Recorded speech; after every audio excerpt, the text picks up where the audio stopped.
Welcome to Heart to Heart with Michael, featuring your host, Michael Lieben. Our program is designed to empower the bereaved community with information and stories from those who have suffered the most terrible loss. Michael Lieben, himself a bereaved father, will be meeting with people from around the world to share and to draw hope from their experiences.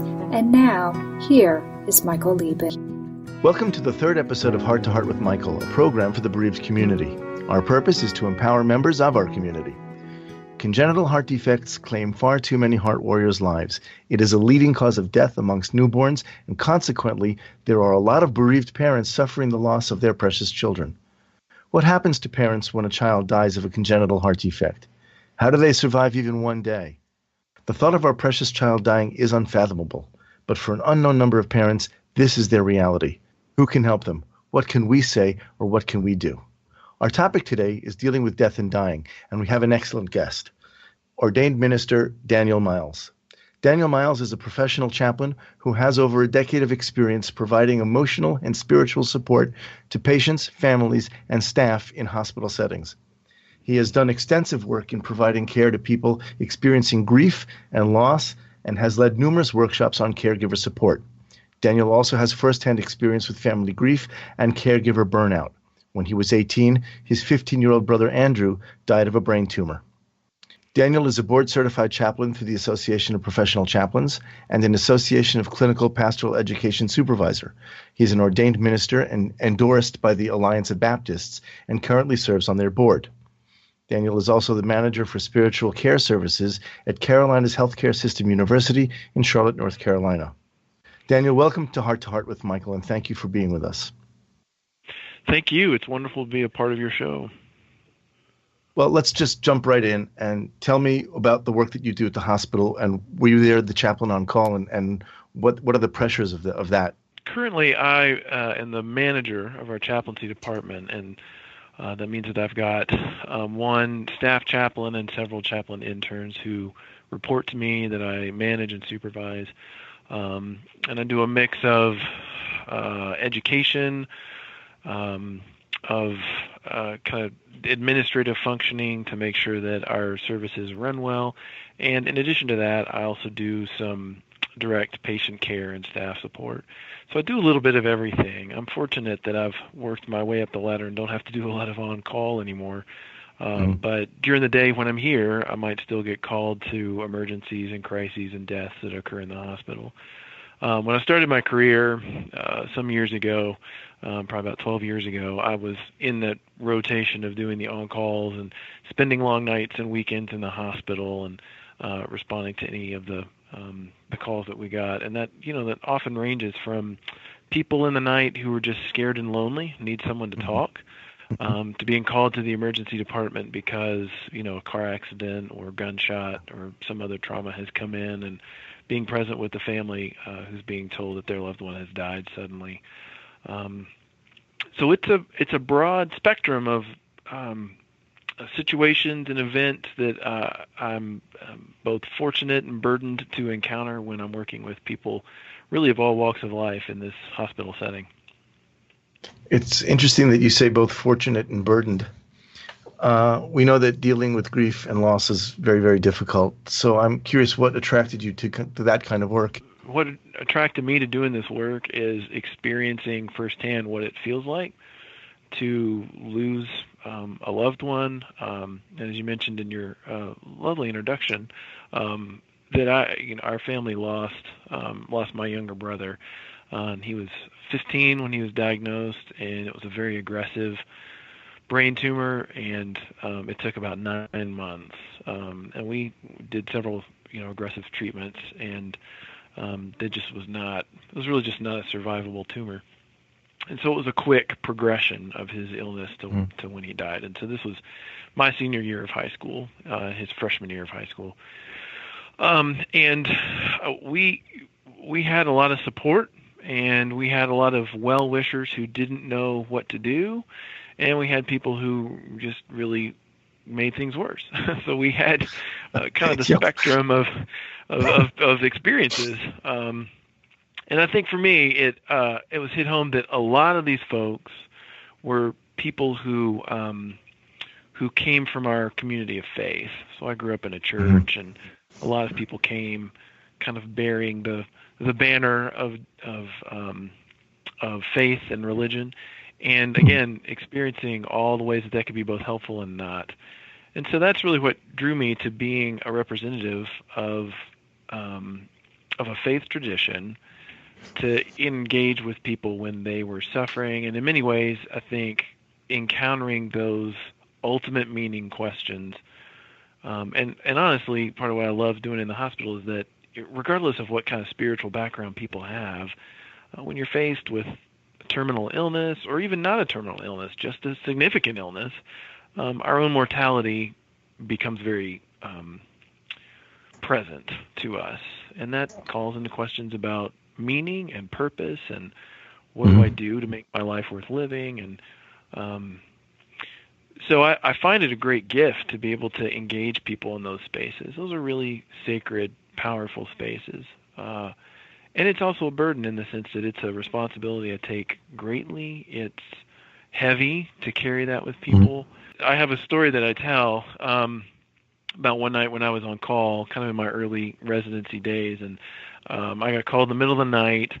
There was a patient that we had on our cardiac unit, and the patient's wife and son were present at the bedside, and the mother had left to go home to get some rest, and lived about half an hour away. And so as soon as she got home, the patient coded and died. And they had called the patient's wife and said, "We need you to come back," but didn't want to inform her on the phone what was going on. So she was driving back. The son was still there. He knew what had happened, and the staff wanted me to sit with the son while he waited for his mother to arrive.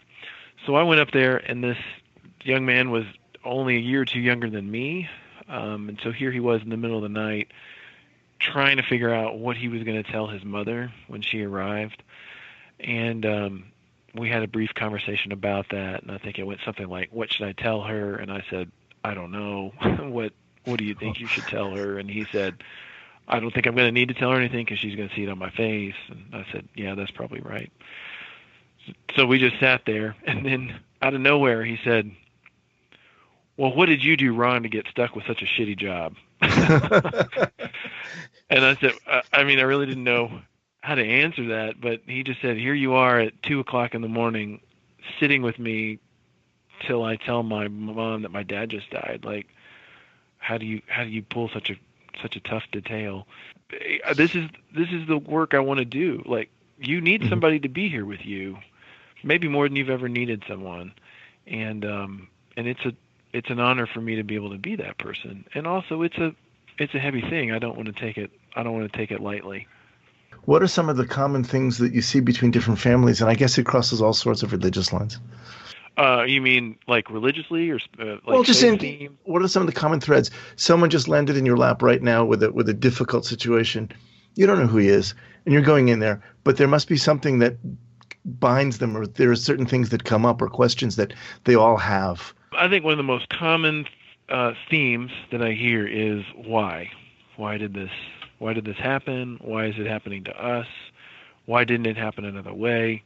I think no matter what faith background a person has or doesn't have, that's a pretty common refrain. Why? Why is this happening? I think that the next refrain I hear most often is what now, or what next. Yeah. And both of those, I think, are variations on meaning making, just how we make meaning and significance out of the things that happen to us. And people do this with everything. I think people do this with happy events. They do this with the birth of a new child. They do this with a wedding, or the beginning of a new relationship. They do this with new jobs, buying a home. There's lots of things that people do this in a good way, but it's hard, I think, when we find ourselves faced with, this is not the story I had for myself. And I think that, really, that's probably everything kind of boils down to, I'm not sure how to make meaning out of this terrible thing. I would imagine that's probably the most difficult part of all of it, is trying to understand what's going on to you. We are also now up against a break, so we're going to go. But Don't go away too far, because when we come back, we're going to have a chance to talk more with Daniel about how he helps people deal with death and dying when we return to Heart with Michael. Hi, I'm John Montez of NBC's hit a cappella show, The Sing-Off. In a cappella music, it takes a team to create a sound that many will enjoy, just like it'll take a team to help my good friend Miles Schweitzer, an HLHS survivor. Let's help Miles fulfill his dream and make a big enough sound to bring awareness to congenital heart disease. Please visit him at gofundme.com/The Miles Project. Miles with the Y. Again, that's gofundme.com/The Miles Project. This is for Miles. You are listening to Heart with Michael. If you have a question or comment that you would like addressed on our program, please send an email to Michael Lieben at michael@hearttoheartwithmichael.com. Now, back to Heart with Michael. Many of those we love pass away far too soon. Often enough, we don't always know what will be supportive to those who are left grieving. How can we best help those we love who are suffering the loss of someone they love? So, Daniel, as a minister, how do you answer, or what do you say to people who blame God for their loss? Wow, that's a great question. I usually just let them speak what they need to speak. I feel like God probably doesn't need me to stand up as God's defender. So if folks are in a place where they need to blame God, I typically let them. And I guess it also depends at what stage they are in their grief process. Certainly, I hear a lot of that in the most immediate stages, either right after a bad diagnosis or right after a declaration of a person's death, or saying, "Why did God do this to me? Why would God let this happen?" And I typically respond with some form of "I don't know," and then to invite people to talk about what that feels like. And my sense is that if you give people the space to be honest about what they're thinking and feeling, they will work their way to where they need to be. So feeling as if God is the one who has caused you to suffer is typically not a very pleasant feeling for a lot of folks. And I think there's a temptation among lots of folks to stand up and defend God and say, "Oh, God didn't do this," or "If God did this, then God must have had a really good reason for it." I don't think that it's real helpful to tell people how they need to interpret their experience. I think it's far more helpful to let people work their way into whatever it is. So some folks will work their way to saying, "God didn't do this." Either God's not involved in this, or where God is involved in my grief, is in supporting me, is in helping me heal. Other people will come to a place and say, "Well, God must have some plan, that this fits into God's plan, and that God did this to me or let this happen to me because God has some reason for it." People are different, and they find different things helpful, and my response is usually to create some kind of space where people can work their way to whatever it is that gives them meaning in that situation. All right, I'm gonna go a little bit to the side with this. When I first make contact with a bereaved family or anybody who is not a professional, what can we say or do that's helpful to not, we don't want to hurt these people? What can we say? I think the first thing to say to folks when they're bereaved is just, "I'm so sorry that this is hard, and I hate this for you." Some version of an empathetic joining to say, this is terrible and tragic, and I wish things were different. And there's a lot of ways that people do that. I know that this is work I do with the chaplains that I supervise, who are learning that they want to have a script. And I don't know that there's a script beyond just what's some heartfelt way of saying, "I'm really sorry for your loss." I think that's kind of the first best thing to say to people. And then I would say the next step would be to just find some way of saying, how are you doing? What's going on? How are you feeling? What do you need right now? And that, people aren't always able to answer that because it's overwhelming. And that's okay too. So to create that's sort of back to creating a space to give people the freedom to know it's okay if you don't know what you need. It's okay if you don't know how you're doing. But I'm here for you to figure that out. One of the things I ran into is that everybody comes in and thinks they're Job's best friend. And what have you done? Right. I know as a heart parent, we often got blamed, we must have done something to make these kids this way. And that's a terrible thing to hear. Mm-hmm. And it's also blatantly wrong. So I Right. think it's really important if you can just tell somebody it's okay to feel this way, whatever you're feeling, that's okay. Mm-hmm. And then they can come around, and if they want to modify their anger later, they'll do that. Yeah. But it's just so easy to say the wrong thing. So that's going to lead me now into the next question, which is the exact opposite of this question. What's not helpful? What can we avoid? What should we not do when we walk in? Well, I love that you bring up the story of Job. I think that's just a beautiful example of what it is and how Job's friends do a lot of bad things. Yep. And like you say, I think trying to any way that you try to explain a person's grief or loss usually is a bad thing. Of course, Job's friends do a lot of, well, you must have done something to deserve this. Figure out what it is and fix it.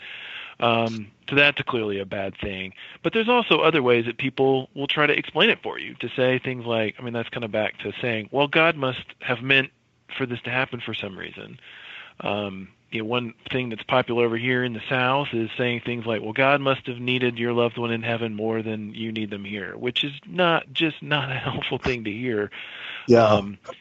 At all. So I think any ways that we try to explain, anytime that we're trying to explain for a person what their loss means to them, whether that's in saying you must have done something or something like that. Yeah. The other reason I love that you bring up the story of Job is that, if you read the story closely, Job's friends are actually really good friends for about a week. And it tells us that, when they first come to Job, the scripture says something like, they saw his suffering was so great that they tore his clothes and sat with him and said nothing. And that's, I think, like for about the first week, for about, I think it's like 6 or 7 days, the text says that they just sat with him and said nothing. That's what I think we need when we're grieving, is for someone to just sit in the dirt with us and just sit with us. And it's when we start sort of trying to make meaning for other people, that's when it goes south. It's time to go. I actually want to jump in on this because we are going to do a program on Jewish mourning, and that's exactly what we do. Is we sit at home for 7 days, and people come, and they come and they comfort us. And there are things you can say and there are things you shouldn't say, but really sometimes just being there and just being with them, and even silent, is a very comforting and very good thing to know, because you get to see really how many friends you have and who they are, and the whole world comes through your door for that week. And I think that's what, that's that week that Job's friends sat there, and they should have then gotten up and left. Right. Thank you so much, Daniel, for coming on the program and sharing with us so far. Now it's time for another commercial break, but stay with us, because when we get back, we're going to talk with Daniel about survivor guilt when we come back to Heart with Michael. When I saw so many of these CHG groups growing, I found family just ready to join me. Anyone who is a member of the adult congenital heart defect community can be a guest on our show. We have a great year planned, and we look forward to sharing other interesting topics. Heart to Heart with Nicole and David, serving the ACHD community, Wednesdays at noon Eastern. You are listening to Heart to Heart with Michael. If you or someone you know would like to be a guest on Michael's program, please email him at michael@hearttoheartwithmichael.com. Now, back to our program. Welcome back to our program, Heart to Heart with Michael, a program for the bereaved community. Today we're talking with Daniel Miles, a minister who understands what it means to lose a loved one.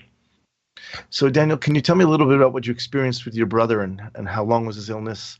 And were you involved personally with his care? My brother, it was a very quick illness. It was about 9 months from his diagnosis until his death. There's probably about 6 weeks before his diagnosis that he was experiencing symptoms. It took us a while to figure out what was going on. And it progressed quickly. He underwent radiation and received the complete total amount of radiation that a human being is allowed to have, at least in America at that time period, and then did 2 rounds of chemotherapy, none of which was successful. I would say that I was tangentially involved in his care. I was a senior in high school, and so finishing up my last year of high school, my parents were, my mother was doing the bulk of the care, and for his last 2 months, he was at home on hospice care, and so I helped out my mom, particularly during that summer. So I wouldn't characterize myself as a caregiver so much in that situation, but I was there at the house experiencing all of what the care was involved. Well, what was that like? I mean, were your parents trying to shield you from what was happening, or was everybody open about it? That's a great question. I don't think anybody was trying to shield me from the emotional pieces of it. I think that I do remember one evening that home care came and taught my parents how to administer IV medication through a port. And so for those kinds of things, my parents really encouraged me to not be involved. I think some of that was so that they could focus on learning what they needed to learn, and some of that was to keep me from feeling overburdened with responsibility. But in terms of kind of conversations within the family about what we were feeling and processing, that was very much encouraged. My mother is a retired counselor, so feeling conversations were pretty commonplace in my household. And I remember several conversations of the four of us just processing what it meant, how we were feeling. A memory I will never forget is the conversation we had in which my brother said that he did not want to have any more treatment, and just how each of us felt about that. And my brother was 15. That this sort of adds different dynamics to it when you've got a minor who's receiving treatment, and wanting him to feel like he's involved, and also what do you say when you want them to keep getting treatments, and he's saying, this is suffering I don't want to do anymore, I'd rather die. I think that at some point people come to this understanding on their own. I've done what I can do with myself. I'm finished. And there's a point where you just sort of have to let them go, and that's a very difficult moment. Right. So that brings me to my next question, and that is, how do you recognize someone who's experiencing survivor's guilt? Did you, in fact, yourself have a little bit of that? And what do you do with people? How do you treat them when you see them now, when you see that? Yeah, I absolutely did. I remember feeling it even before he died, just in terms of, a lot of people would say things like, gosh, why did this happen to Andrew? And I just don't understand why it would happen to him. And I remember thinking, well, why didn't it happen to me? Right. And that gets overwhelming, because people are often, when bad things happen, people say, gosh, why me? But when bad things happen to other people, sometimes we think, well, why didn't that happen to me? That could have been me. It's not like cancer cares who it attacks. Why didn't that happen to me? And then I also remember feeling, particularly because it was just my brother and I, we were the only two siblings. And so once my brother died and I went off to university the next week, and remember feeling like, well, geez, all my parents' expectations now rest on me, which is not something I got from them. I think that was, they weren't putting that on me. I was taking that on as a part of that guilt. So those are the sorts of things that I look out for with people who are experiencing survivor's guilt, the feeling that now I've got to take on more responsibility, and usually that's not experienced in a way that's helpful. That's not experienced as a positive. Other times people sort of process it in terms of things I should have done. So I see this particularly with people who lose a loved one to a trauma. Gosh, if I had whatever, then they wouldn't have been driving when this happened, or I should have said something sooner. Do people look at survivor's guilt as a form of self-punishment? I need to suffer now because I didn't before? Yeah, I think sometimes there's some level of sort of, it feels in the not knowing what to do, that some of the taking on of suffering seems to give people a sense of meaning in that. I mean, it seems sort of crazy when you're not in the middle of it to say, well, gosh, that doesn't seem like a healthy thing. Why would you do that? But when you're overwhelmed and you don't know what to do, that's a way of starting to try to make meaning for oneself. And it's maybe long-term not the most helpful thing to do. We're all looking for things to have meaning. We want to make sense out of things that happen. And so when bad things happen, we want there to be an explanation. And the reason for that is it sometimes helps us to feel like, oh gosh, the world still makes sense. Or this is how I can keep this from happening next time. And, I get the human need to make sense of that right away, and that can put us in places that aren't helpful. So we start blaming ourselves for things that we're not responsible for. We feel guilty. We feel like we've done something wrong because we're still alive, or that that we're not the ones who are sick, or we're not the ones who died. That's just a not helpful. I've yet to see someone make that be healthy for them long term. and we all do it to some degree. I mean, that's not to pathologize it, but long term. I mean, it's like denial. Denial can be really helpful in the immediate, and long term, that's not gonna end up going real well. You recently did a program with Chris Perez on caregiver burnout. So can we discuss how that might relate to survivor's guilt? I know there must be a certain commonality there. Many of the survivors are themselves the caregivers, and so there's got to be a lot of heaviness going on there. Oh, absolutely. It can be really insidious how they work together in terms of survivor guilt and compassion fatigue. If you're the caregiver taking care of a child or an ailing parent or someone close to you in your life who has an illness, and you're the one providing the care, that sense of survivor guilt can drive you to push yourself in ways that are not healthy. Not taking care of yourself, not eating when you should, not sleeping enough, taking on more emotional responsibility than you really need to take on, because the feeling like I need to, in terms of kind of like your language of, need to punish myself. I have to do penance for being the one who's healthy. And my penance is to give and give and give to this other person. Or sometimes it's just in sense of it's not fair that you're sick and dying and I'm not.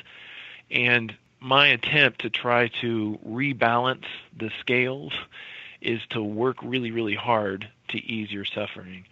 And certainly, caring for those we love, seeking to ease suffering, these are all good values. But the more we do it out of a sense of misplaced guilt, the more likely we are to drive ourselves into the ground. And that leads to compassion fatigue and burnout, to where we spend ourselves and have nothing left to give. And it seems crazy. Again, if you're not in the middle of it, it seems really irrational and strange, but I definitely know that there are people who will feel like they are personally responsible for their loved one having a bad night or getting sick from a drug, or and it doesn't make sense if you're not in the midst of it. But when you're sucked into that place of grief and pain, and particularly that guilt, you can really take on, this is my fault, and the only way I can make it better is to give of myself beyond what I have. That can also, I think, lead to anger directed at the sick person, which is really not good. But I've seen that happen, where the caregiver has been so totally burned out that it's, you did this to me. And that's a completely bizarre way to be, but I can certainly understand how that would happen if you take on much too much of the responsibility for yourself. Do you see a lot of that? I do. That's actually a wonderful point. I'm glad you bring that up. That's not at all an uncommon experience. And of course, what happens is that caregivers get frustrated and angry and resentful that my life is now nothing but taking care of you, which also brings its own feelings of guilt. So now I feel guilty that I'm so angry at you for having, a heart defect or cancer or whatever it is.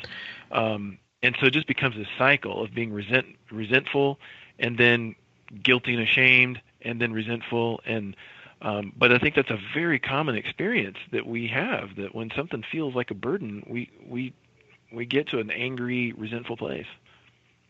Well, I wish we had more time, but I think it's important that people air these thoughts and air their anger and their fear, and know that, first of all, that's totally normal.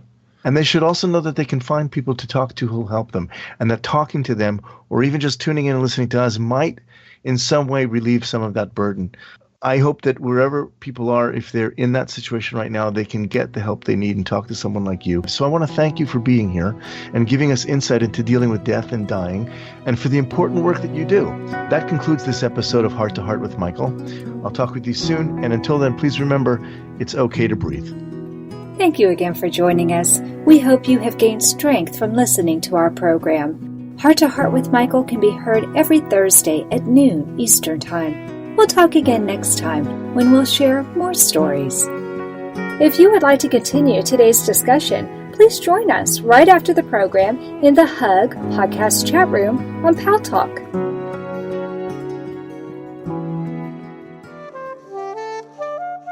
Heart to Heart with Michael is a presentation of Hearts Unite the Globe and is part of the HUG Podcast Network.